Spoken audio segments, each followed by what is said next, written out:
ನಾರಾಯಣಂ ನಮಸ್ಕೃತ್ಯ ನರಂ ಚೈವ ನರೋತ್ತಮಂ ದೇವೀಂ ಸರಸ್ವತೀಂ ವ್ಯಾಸಂ ತತೋ ಜಯಮುದೀರಯೇ. ದೇವಂ ನಾರಾಯಣಂ ನತ್ವಾ ಸರ್ವದೋಷ ವಿವರ್ಜಿತಂ ಪರಿಪೂರ್ಣಂ ಗುರುಂಶ್ಚಾನ್ ಗೀತಾರ್ಥಂ ವಕ್ಷ್ಯಾಮಿ ಲೇಷತಃ. ಸಮಸ್ತ ಗುಣ ಸಂಪೂರ್ಣಂ ಸರ್ವದೋಷ ವಿವರ್ಜಿತಂ ನಾರಾಯಣಂ ನಮಸ್ಕೃತ್ಯ ಗೀತಾ ತಾತ್ಪರ್ಯಮುಚ್ಯತೆ.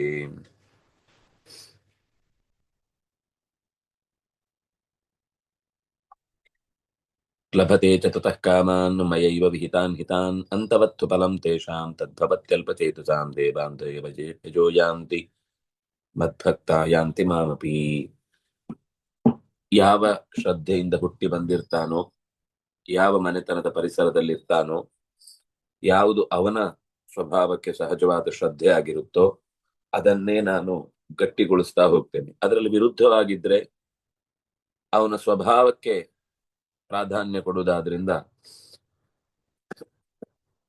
ಆ ಶ್ರದ್ಧೆ ಕೆಲವೊಂದ್ಸಲ ಅವನ ಕರ್ಮದ ವ್ಯವಸ್ಥೆ ಅಡಿಯಲ್ಲಿ ಕೆಲವು ದಿವಸ ಸುಪ್ತವಾಗಿರಬಹುದು, ಕೆಲವು ದಿವಸ ಅವನಿಗೆ ತನ್ನ ನಿಜವಾದ ಶ್ರದ್ಧೆಯನ್ನ ಕಾಣುವ ವಿಷಯದಲ್ಲಿ ತಡೆ ಉಂಟಾಗಬಹುದು. ಆದ್ರೆ ಕೊನೆಗೆ ಉಳಿಯುವುದು ಮಾತ್ರ ಅವನದ್ದೇ ಸಹಜವಾದ ಶ್ರದ್ಧೆ ಹೊರತು ಅವನ ಮೇಲೆ ಪರಿಣಾಮ ಬೀರಿದ ಯಾವುದೇ ಹೊರಗಿನ ಅಂಶಗಳು ಅವನಲ್ಲಿ ಉಳಿಯುವುದಿಲ್ಲ. ಅದು ಒಳ್ಳೆ ಪ್ರಭಾವ ಆಗಿದ್ರೂ ಅವನ ಸ್ವಭಾವ ಕೆಟ್ಟದಿದ್ರೆ ಅದು ಹೊರಟು ಹೋಗುತ್ತೆ. ಒಳ್ಳೆ ಸ್ವಭಾವ ಇದ್ದು ಕೆಟ್ಟ ಪ್ರಭಾವ ಇದ್ರೆ ಅದು ಕೂಡ ಅವನಿಂದ ದೂರವಾಗುತ್ತೆ.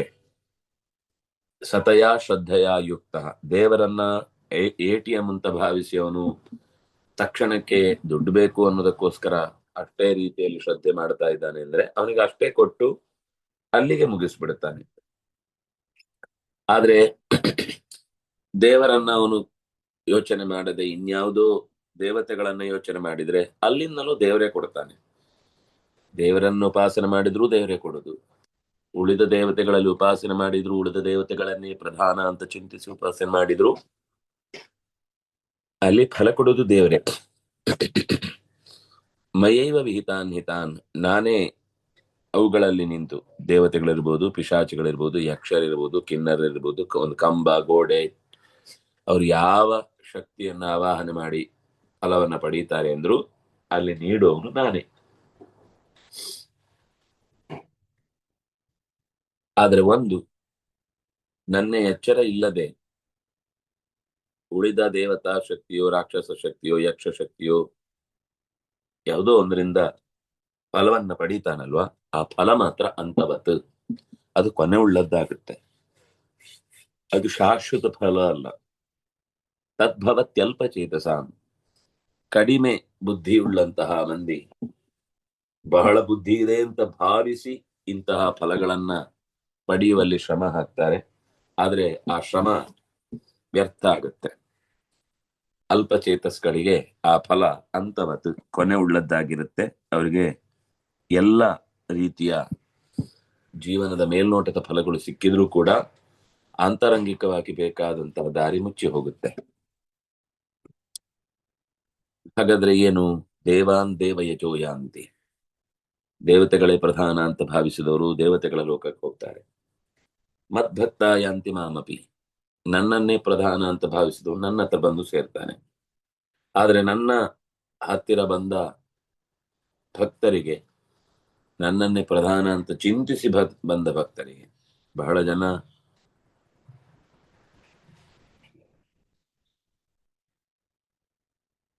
ಅಲ್ಪಚೇತಸಾಂ ಅನ್ನೋದು ಹೆಚ್ಚು ಹೊಂದಿಕೆ ಆಗುವ ಪಾಠ. ಮೇಧಸ್ಸು ಅಂತಂದ್ರೆ ಬುದ್ಧಿವಂತಿಕೆ ಅಂತ ಆಗುತ್ತೆ. ಚೇತಸ್ಸು ಅಂತಂದ್ರೆ ಮನಸ್ಸು, ಸಣ್ಣ ಮನಸ್ಸಿನವರು ಅಂತ ನಾವು ಹೇಳ್ತೀವಲ್ಲ. ಅಲ್ಪಚೇತಸ್ಕರು ಅಂದ್ರೆ ಸಣ್ಣತನ ತೋರಿಸುವಂತಹ ಸ್ವಭಾವದವರು. ಅವರು ಉಳಿದ ದೇವತೆಗಳಲ್ಲಿ ಪ್ರಾಧಾನ್ಯವನ್ನು ಚಿಂತಿಸಿ ಸಣ್ಣತನ ತೋರಿದ್ದಾರೆ. ಮಹಾದೇವತೆಗಳಲ್ಲಿ ನಿಜವಾದ ಅವರ ಎತ್ತರವನ್ನ ಪರಿಗಣಿಸದೆ ಅವರನ್ನ ಚಿಕ್ಕದಾಗಿ ಕಂಡಿದ್ದಾರೆ. ಆದ್ರಿಂದಾಗಿ ಅವನು ಕೂಡ ಬುದ್ಧಿ ಚಿಕ್ಕದಾಗತ್ತೆ, ಅವನದ್ದು ವಿವೇಕ. ಮೇಧಸ್ಸು ಅಂತಂದಾಗ ಮೇಧಾಶಕ್ತಿ, ಅಂದ್ರೆ ಅದನ್ನ ಗ್ರಹಿಸುವ ಶಕ್ತಿ ಅಂತ ಹೇಳುದು. ಅಲ್ಪಮೇಧಸಾಮ್ ಅಂದ್ರೆ ನಮಗೆ ಅರ್ಥಕ್ಕೇನು ತೀರಾ ವಿರುದ್ಧವಾದದ್ದಾಗುವುದಿಲ್ಲವಾದ್ರೂ ಕೂಡ ಆ ಅಲ್ಪ ಮೇಧಸಾಮ್ಗಿಂತ ಚೇತಸಾಮ್ ಅನ್ನೋದು ಹೆಚ್ಚು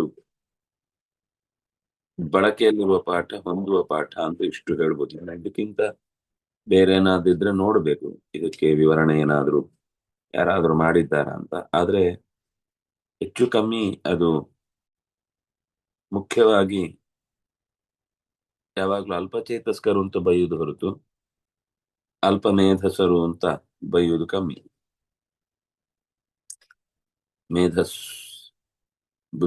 ಮೇಧಾಶಕ್ತಿ ಅನ್ನೋದು ಮೇಧಾವಿಗಳು ಅಂತ ನಾವು ಹೇಳಿದ್ರೆ, ಅಥವಾ ಬಹಳ ಉಲ್ಟ ಹೇಳಿದ ಹಾಗೆ ಬಹಳ ಮೇಧಾವಿಗಳವರು ಅಂತ. ಇದು ಅಲ್ಪ ಚೇತಸ್ಸು ಅಂತ ಅನ್ನೋದು ತಿಳುವಳಿಕೆ ಕಮ್ಮಿ ಇರೋರು. ಚೇತಸ್ ಅಂದ್ರೆ ತಿಳುವಳಿಕೆ ಆಗುತ್ತೆ, ವಿವೇಕ ಆಗುತ್ತೆ, ಅದು ಮನಸ್ಸಿನ ಗುಣ ಮೇಧಾ ಅನ್ನೋದು. ಅದರಿಂದಾಗಿ ಕಡಿಮೆ ಬುದ್ಧಿಯವರು, ಕಮ್ಮಿ ವಿಚಾರ ಮಾಡುವಂಥವರು ದೇವತೆಗಳನ್ನ ಪ್ರಧಾನವಾಗಿ ಉಪಾಸಿಸಿ ದೇವತೆಗಳನ್ನ ಸೇರುತ್ತಾರೆ. ಅದು ಅನ್ವಯ ಇರುವುದು ಅಂತವತ್ತು ಅನ್ನೋದಕ್ಕೆ. ಅಲ್ಪಚೇತಸಾಂ ಫಲಂ ಅಂತವತ್. ಕಡಿಮೆ ಬುದ್ಧಿಯ ಮಂದಿಯ ಎಲ್ಲವನ್ನು ಕಡಿಮೆಯಾಗಿ ಚಿಂತಿಸಿದ್ದಕ್ಕಾಗಿ ಆಗಿರುವ ಫಲ ಕಡಿಮೆಯೇ ಆಗಿರುತ್ತೆ. ಮದ್ಭಕ್ತಾಯಾಂತಿ ಮಾಮಪಿ ಅಂತೋ ಬ್ರಹ್ಮಾದಿ ಭಕ್ತಾನ ಮದ್ಭಕ್ತಾನಾಮನಂತತ. ಏನದು ಅಂತವತ್?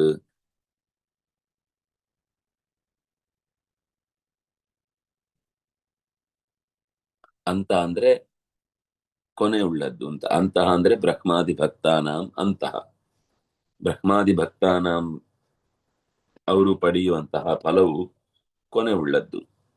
ಮದ್ಭಕ್ತಾನಾಂ ಅನಂತತ.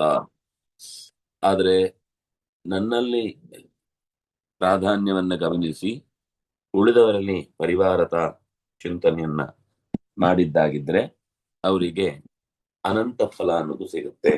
ಅವರು ಮತ್ತೆ ಸಂಸಾರದ ಜಂಜಾಟಕ್ಕೆ, ಸಂಸಾರದ ಗೊಂದಲಕ್ಕೆ ಬೀಳುವುದಿಲ್ಲ.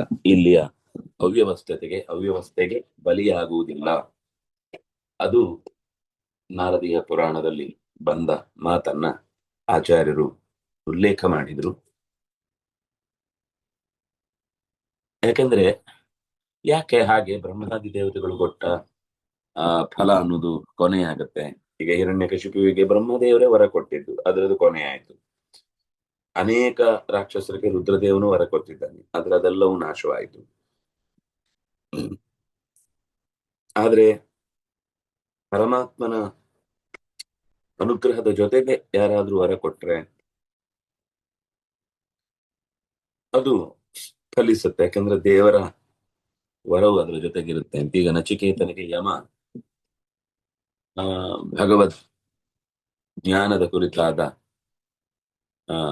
ಅಂದ್ರೆ ಅನುಗ್ರಹವನ್ನ ಮಾಡಿದ. ಅದು ನಚಿಕೇತನಿಗೆ ವಿಶೇಷವಾಗಿ ಫಲಿಸಿತು. ಅವನ ಬಿಡುಗಡೆಯ ದಾರಿಗೆ ಮಾರ್ಗದರ್ಶನವಾಯಿತು. ಬಹಳ ಕಾಲದ ತನಕ ನಾಚಿಕೇತ ಅಗ್ನಿವಿದ್ಯೆ ಅಂತಾನೆ ಅದು ಪ್ರಸಿದ್ಧಿಗೂ ಬಂತು. ಅವನು ಸ್ವತಃ ಮುಕ್ತ ಸ್ಥಿತಿಗೆ ಅಲ್ಲಿಂದ ಮುಂದೆ ಹೊರಟ. ಅಂದ್ರೆ ಉಳಿದ ದೇವತೆಗಳನ್ನ ಚಿಂತಿಸಿದಾಗ ಅವರು ಕೊಡುವ ಫಲದಲ್ಲಿ ಭಗವಂತನ ಎಚ್ಚರ ಇದ್ದು ಪಡೆದ್ರೆ ಅದು ಮೇಲಿನ ಶಕ್ತಿಯನ್ನು ಅನುಸಂಧಾನ ಮಾಡ್ಲಿಕ್ಕೆ ಬೇಕಿರುವ ದಾರಿಯನ್ನ ತೆರೆಯುತ್ತೆ, ತನ್ನಲ್ಲೇ ನಿಲ್ಲಿಸುವುದಿಲ್ಲ. ಅದು ನೀನು ಭಗವಂತನ ಎಚ್ಚರಿಕೆಯೊಂದಿಗೆ ಉಳಿದ ದೇವತೆಗಳನ್ನ ಆರಾಧನೆ ಮಾಡಿದ್ರೆ ಅವರು ಇನ್ನು ನೀನು ಮೇಲಕ್ಕೆ ಸಾಗಬೇಕು ಅಂತ ಮೇಲೆ ಹೋಗುವ ದಾರಿಯ ಪರಿಚಯ ಮಾಡಿ ಕೊಡುತ್ತೆ. ಅದಿಲ್ಲದೆ ಒಳಗಿರುವ ಶ್ರದ್ಧೆಯ ಹಿನ್ನೆಲೆಯಲ್ಲಿ ಉಳಿದ ದೇವತೆಗಳ ಪಾರಮ್ಯವನ್ನೇ ಗಟ್ಟಿಯಾಗಿ ಹಿಡಿದು ಚಿಂತಿಸಿದ ಅಂತಂದ್ರೆ ಆಗ ಅವರ ಚಿಂತನೆಗೆ ಫಲ ಅನ್ನೋದು ಕೊನೆ ಇರುತ್ತೆ. ಯಾಕೆ ಅಂದ್ರೆ ಬ್ರಹ್ಮಾದಿ ದೇವತೆಗಳ ಸ್ಥಾನವೇ ಸ್ಥಿರ ಅಲ್ಲ. ಇದೇ ಮಾತನ್ನ ನಚಿಕೇತ ಹೇಳ್ತಾನೆ. ಒಂದು ಅತಿ ದೀರ್ಘ ಜೀವಿತೆ ಘೋರಮೇತ. ಅತ್ಯಂತ ದೀರ್ಘವಾದ ಈ ಜೀವನದಲ್ಲಿ ಯಾರು ಬದುಕಲಿಕ್ಕೆ ಇಷ್ಟಪಡ್ತಾನೆ? ಮತ್ತೆ ನೀನು ಕೂಡ ಈ ಪದವಿಯಲ್ಲಿ ನನಗೆ ಸಾವಿರಾರು ವರ್ಷಗಳ ಕಾಲದ ಆಯುಷ್ಯವನ್ನ ಕೊಡುತ್ತೇನೆ ಅಂತ ಹೇಳಿದವನು ನಿನ್ನ ಆ ಪದವಿಯೇ ಕಿತ್ತು ಬಿಸಾಕಿದ್ದಾದಾಗ ನಿನಗೆ ಹೇಗೆ ಆ ವರವನ್ನ ಮುಂದುವರಿಸಲಿಕ್ಕೆ ಶಕ್ತಿ ಇದೆ? ಮತ್ತೆ ಮುಂದೆ ಬರೋರು ಏನ್ ಬರ್ತಾರೆ ನಮಗೆ ಇದೆಲ್ಲ ಗೊತ್ತಿಲ್ಲ ಈಗ. ಆದ್ರೆ ಬರೋರು ಇದ್ದಾರೆ ಅನ್ನೋದು ಮಾತ್ರ ಸತ್ಯ. ಇಂದ್ರ ಪದವಿ ಆಗ್ಲಿ, ಉಳಿದಂತೆ ಯಾವುದೇ ದೇವತೆಗಳ, ಸ್ವತಃ ರುದ್ರದೇವ ಬ್ರಹ್ಮದೇವರದ್ದು ಕೂಡ ಸ್ಥಾನ ಅನ್ನೋದು ಅದು ಒಂದು ಸೃಷ್ಟಿಯ ಕಾಲಕ್ಕೆ ಸಂಬಂಧಿಸಿದ್ದು. ಅದರಲ್ಲೂ ವ್ಯತ್ಯಾಸ ಇದೆ. ಇಷ್ಟ ಆಗತ್ತೆ, ಇಷ್ಟು ಕಾಣತ್ತೆ, ಇಷ್ಟು ನೋಡುತ್ತೆ, ಇಷ್ಟು ಹೇಳುತ್ತೆ ಅಂತ. ಒಟ್ಟಂತೂ ಅಂತಹ ಬ್ರಹ್ಮಾದಿ ಭಕ್ತಾನಾಂ, ಬ್ರಹ್ಮಾದಿ ದೇವತೆಗಳ ಭಕ್ತರಿಗೆ ಫಲ ಕೊನೆಯಲ್ಲಿದೆ.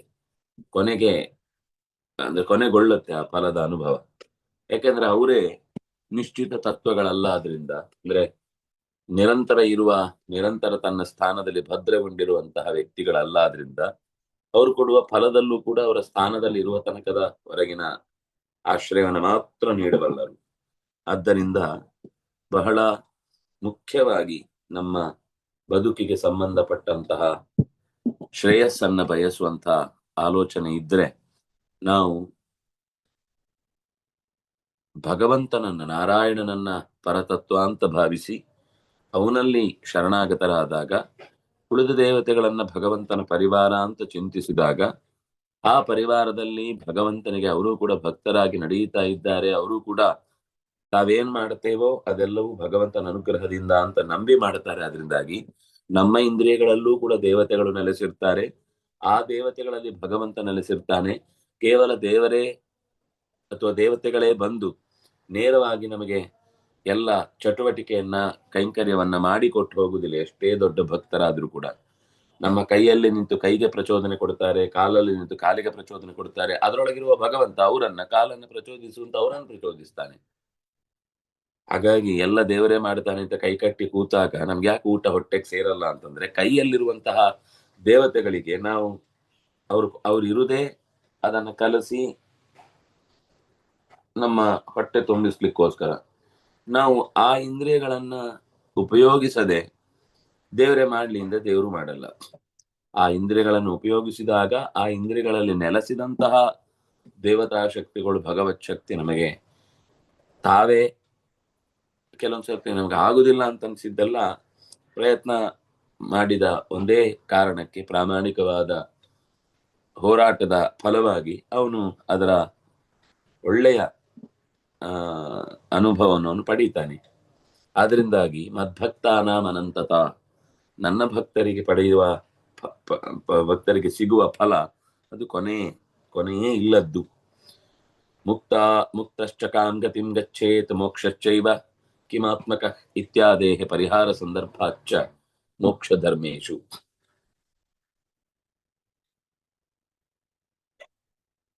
ಈ ಲೋಕದ ಅನುಭವವನ್ನ, ಲೋಕಾತೀತವಾದ ದೇವತಾ ಸನ್ನಿಧಾನಗಳ ಪ್ರಯಾಣದ ಸೌಖ್ಯವನ್ನ ಅನುಭವಿಸಿದವರಿಗೂ ಮತ್ತೆ ಬರುವುದು ಪ್ರಶ್ನೆ, ಈಗ ಪಡೆದದ್ದೇನು ಅಂದ್ರೆ ಅವ್ರಿಗೆ ಮುಕ್ತಿ ಅಂತ ಅನ್ಸೇ ಇಲ್ಲ.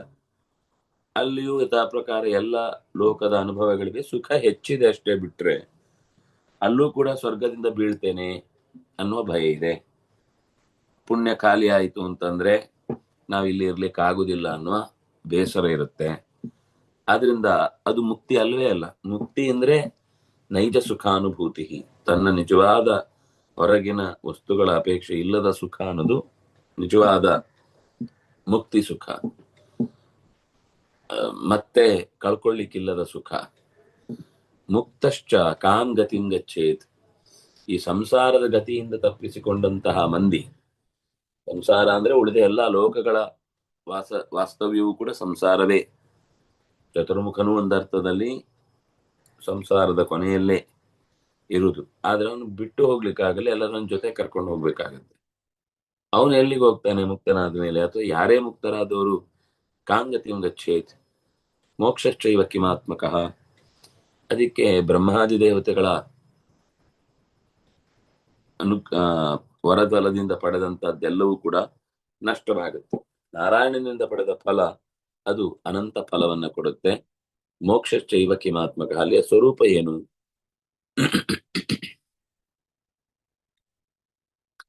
ಅಲ್ಲಿ ಮುಕ್ತ ಅಂದ್ರೆ ಏನು, ಅದು ಯಾರನ್ನ ಆಶ್ರಯಿಸಿದ್ರೆ ಸಿಗುವಂತದ್ದು, ಮೋಕ್ಷ ಅಂದ್ರೆ ಅದರ ಸ್ವರೂಪ ಏನು, ಅದನ್ನು ಕೊಡುವವನು ಯಾರು, ಈ ವಿಷಯವನ್ನ ಅಲ್ಲಿ ಸ್ಪಷ್ಟವಾಗಿ ಚರ್ಚಿಸಿದ್ದಾರೆ. ಅಂದ್ರೆ ಮೋಕ್ಷದಸ್ತು ಜನಾರ್ದನ, ಉಳಿದವರೆಲ್ಲರೂ ಕೂಡ ಅವರವರ ಸ್ಥಾನಕ್ಕೆ ಕರ್ಕೊಂಡು ಹೋಗಿ ಅವರ ಸ್ಥಾನದ ಅಳಿವು ಉಂಟಾದಾಗ ಮರಳಿ ಭೂಮಿಗೆ ಕಳುಹಿಸುವಂತಹ ಅನಿವಾರ್ಯತೆ ಅವರಿಗಿದೆ. ಅವತಾರೆ ಮಹಾವಿಷ್ಣೋರ್ ಭಕ್ತ ಕುತ್ರ ಕುತ್ರ ಚ ಮುಚ್ಯತೆ.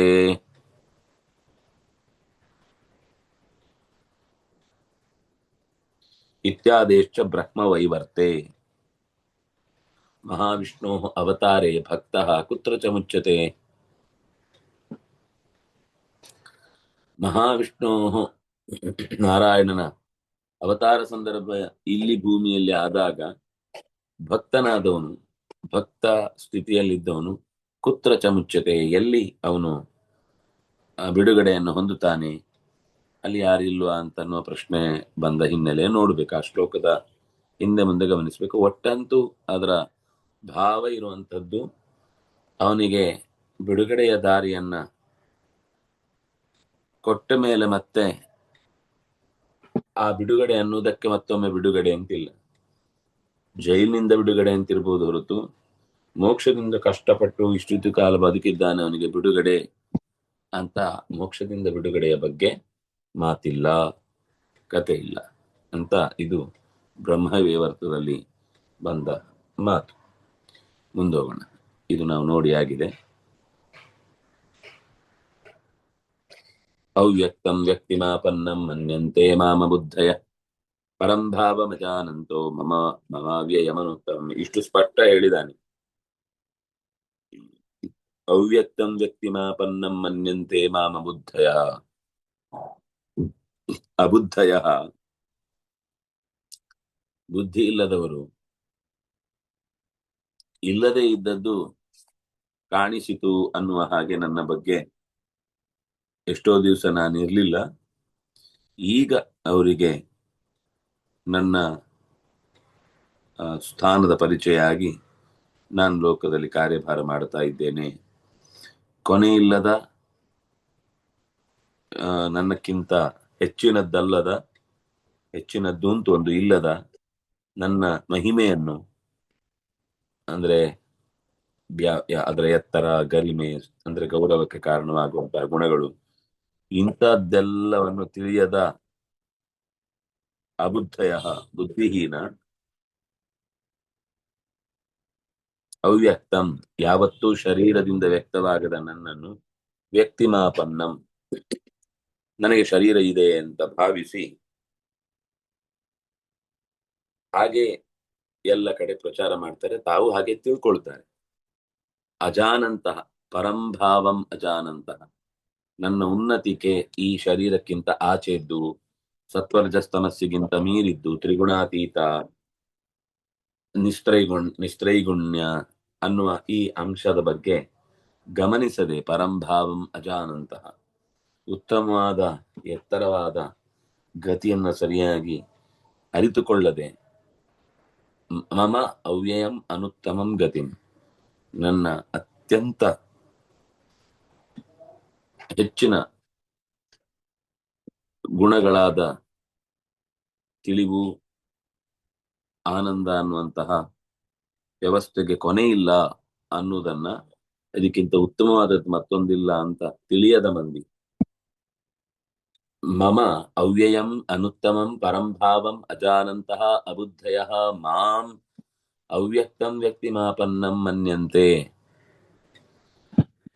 ಎಲ್ಲೋ ಒಂದು ಕಡೆಗೆ ಲೋಕದ ಹುಟ್ಟಿನ ದೃಷ್ಟಿಯಿಂದ ಅಲ್ಲಿ ಒಂದು ಆರಂಭದ ಪಾಯಿಂಟ್ ಇರುತ್ತೆ. ನಮ್ಗೆ ಮುಕ್ತಾಯದ ಪಾಯಿಂಟಿನ ಕಡೆಗೆ ಹೋಗ್ಬೇಕಾದ್ರು ಆರಂಭ ಎಲ್ಲಿಂದ ಆಯ್ತು ಬೇಕಿಲ್ಲ.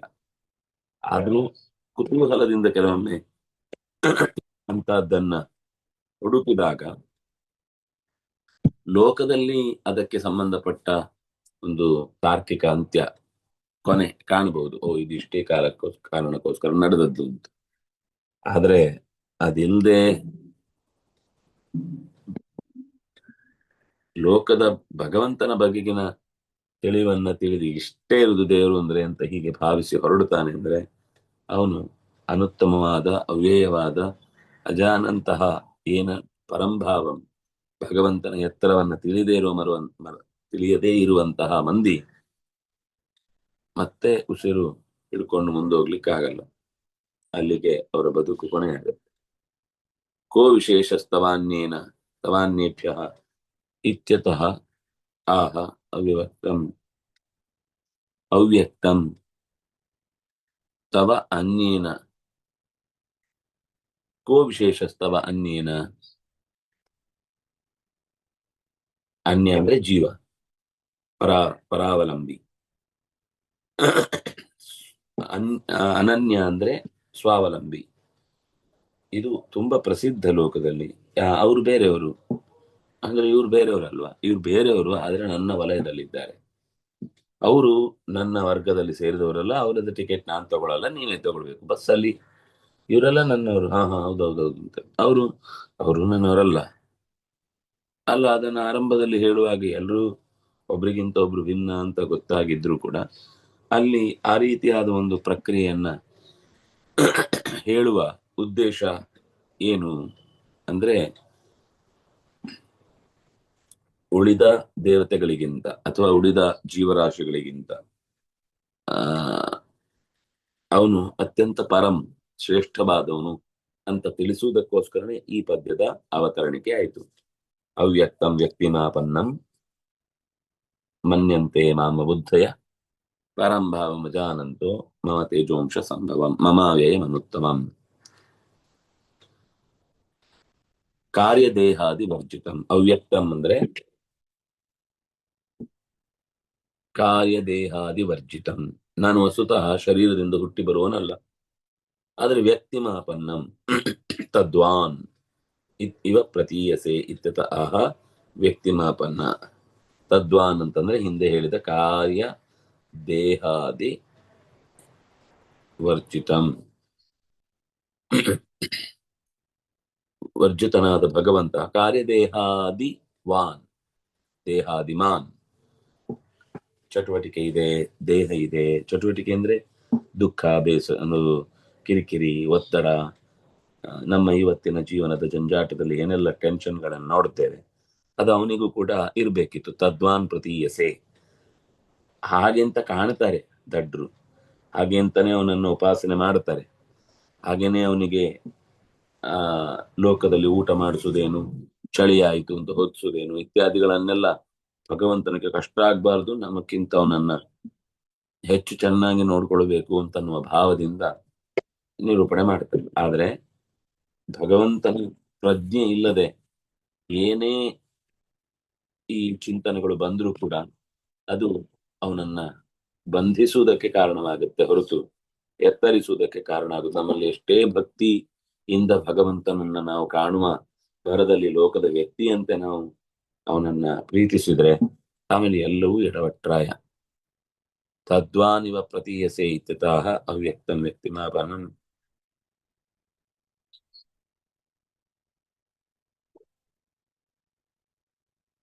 ಸದಸತಃ ಪರಂ ತಚ್ಚೋಕ್ತಂ ಕಾರ್ಯದೇಹಾದ್ಯಾಪನ್ನಂ.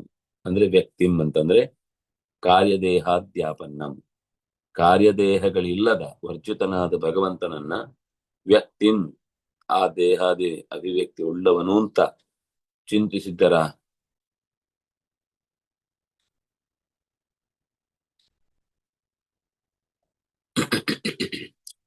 ತಚ್ಚೋಕ್ತಂ, ಅವನಿಗೆ ಕಾರ್ಯದೇಹಾದಿಗಳಿಲ್ಲ ಅನ್ನೋದನ್ನ ಈಗ ಕೃಷ್ಣ ಇಲ್ಲಿ ತನಗೆ ಇಷ್ಟ ಬಂದ ಹಾಗೆ ನಿರೂಪಣೆ ಮಾಡುತ್ತಿಲ್ಲ.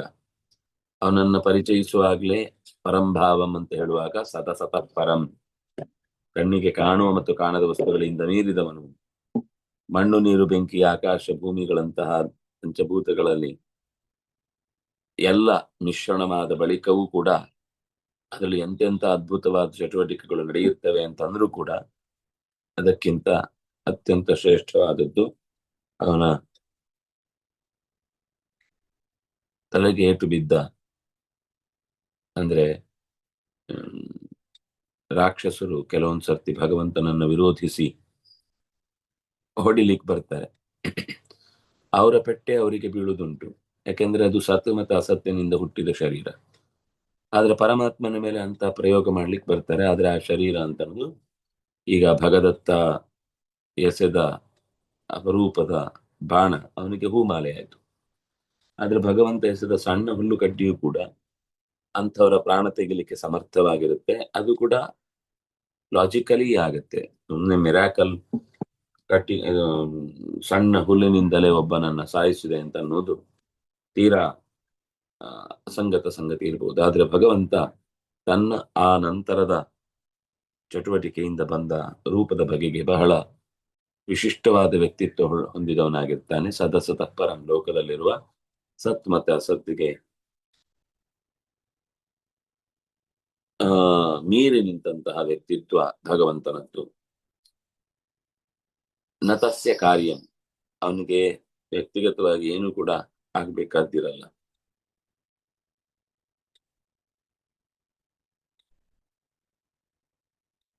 ನತಸ್ಯ ಕಾರ್ಯಂ, ಲೋಕದಲ್ಲಿ ಅವನಿಗೆ ಎಂಥದ್ದು ಕೆಲಸ ಇಲ್ಲ, ಆದ್ರೂ ಅವನು ಬರ್ತಾನೆ. ಲೋಕದಲ್ಲಿ ಅಂದ್ರೆ ವ್ಯಕ್ತಿ ಮಾಪನ್ ಅಂದ್ರೆ ಶರೀರ ಬರುವುದು ಯಾವಾಗ ಅಂದ್ರೆ ಭೂಲೋಕದಲ್ಲಿ ಏನಾದ್ರೂ ಒಂದು ಅನುಭವಿಸ್ಲಿಕ್ಕಿದ್ರೆ, ಅಥವಾ ಏನಾದ್ರೂ ಒಂದು ಮಾಡಬೇಕಾದ ಕೆಲಸ ಬಿಟ್ಟು ಹೋಗಿದ್ರೆ, ಅಥವಾ ಪೂರ್ವ ಜನ್ಮದ ಕರ್ಮದಲ್ಲಿ ಅನಿವಾರ್ಯವಾಗಿ ಯಾರಿಗೋ ಒಬ್ಬನಿಗೆ ಕೊಟ್ಟ ಸಾಲವನ್ನ ಮರಳಿ ತೀರಿಸ್ಲಿಕ್ಕೆ ಅಂತ ಆದ್ರೆ ಹುಟ್ಟಿ ಬರ್ಬೇಕಾದ್ರೆ ನತಸ್ಯ ಕಾರ್ಯಂ ವಿದ್ಯತೆ, ಅವನಿಗೆ ಈ ಭೂಮಿಯ ಮೇಲೆ ಯಾವ ರೀತಿಯಾದ ವ್ಯಕ್ತಿಗತವಾದಂತಹ ಚಟುವಟಿಕೆಗಳು ಕಾರ್ಯಗಳು ಬಾಕಿ ಉಳಿದದ್ದು ಮಾಡಬೇಕು ಅನ್ನುವ ದುರವಸ್ಥೆ ಇಲ್ಲ. ಕರ್ಮದ ಫಲದಿಂದ ಆತನಿಗೆ ಸಿಗುವ ಶರೀರ ಅಲ್ವೇ ಅಲ್ಲ. ಅಪಾಣಿಪಾದ,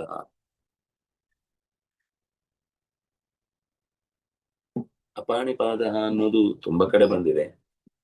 ಪಾಣಿ ಮತ್ತು ಪಾದಗಳಿಲ್ಲದವನು ಅಂತ ಅಂದ್ರೆ ಲೋಕದಲ್ಲಿ ನಾವು ನೋಡುವ ಹಾಗೆ ಬಿದ್ರೆ ಏಟಾಗುವ, ಚಾಚಿದ್ರೆ ಉಳುಕುವ ರೀತಿಯ ಕೈಕಾಲುಗಳು ಭಗವಂತನಿಗೆ ಇಲ್ಲ ಅಂತ ಅರ್ಥ. ಪಾಣಿಯೇ ಇಲ್ಲ ಪಾದವೇ ಇಲ್ಲ ಅಂತ ಅರ್ಥ ಅಲ್ಲ. ಪಾಣಿಪಾದ ಎರಡೂ ಇದೆ. ಆದ್ರೆ ಲೋಕ ವಿಲಕ್ಷಣವಾದದ್ದು ಪರಂಭಾವಂ, ನಮ್ಮ ಹಾಗೆ ಇರುವಂತಹ ಪಾಣಿಪಾದಗಳಲ್ಲ. ಅವನ ಪಾಣಿಪಾದಗಳ ಚಿತ್ರಣವೇ ಬೇರೆ ತರ.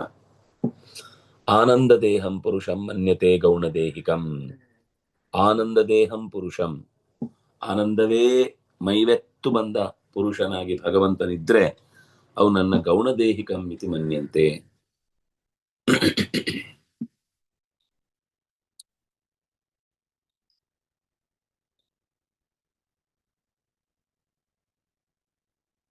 ಅಂತಹ ಪುರುಷ ವ್ಯಕ್ತಿಯಾಗುವುದು ಅಂತಂದ್ರೆ ಅವನು ಗೌಣದೇಹಿಕನಾಗಿಯೇ ಬರ್ತಾನೆ ಹೊರತು ಗುಣರಹಿತನಾಗಿ ಬರುವುದಾಗಲಿ ಅಥವಾ ನಷ್ಟ ಹೊಂದುವಂತಹ ಗುಣಗಳಿಂದ ತುಂಬಿದವನಾಗಿ ಅವನು ಯಾವತ್ತೂ ಕೂಡ ಕಾಣಿಸುವುದಿಲ್ಲ. ಅವನ ಕಾಣಿಸುವಿಕೆಯ ಹಿಂದೆ ಕರುಣೆ ಇದೆ ಹೊರತು ಪ್ರಾರಬ್ಧ ಇಲ್ಲ.